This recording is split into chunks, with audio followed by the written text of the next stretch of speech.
Good morning sir, mao din ni ang among report sa among floor plan.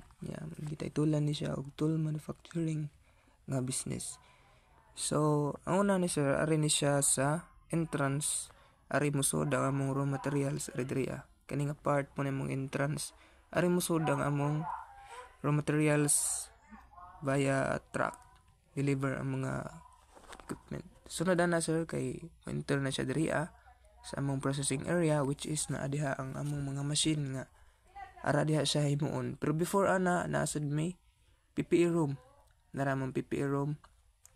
Ana na siya ang kaning mga mga personnel or mga trabahante namo, employee nga equip sila og safety gear before sila mo sud sa trabaho. And after diri sa processing area na diri ang among mga machine, na delete machine, milling machine, kung asa trabaho ng among raw materials sa processing area.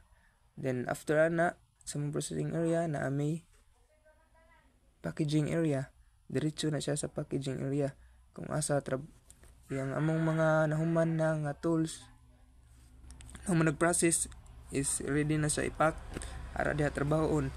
Yan nasad may office area kung asa nang monitoring, nagmonitor ng mga personnel nya CR sad if ever CR ang mga workers. After sa among packaging area, diretso na siya diri sa finished product.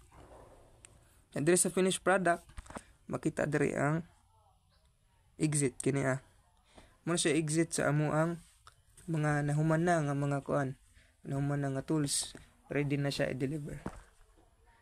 Mo sir, thank you.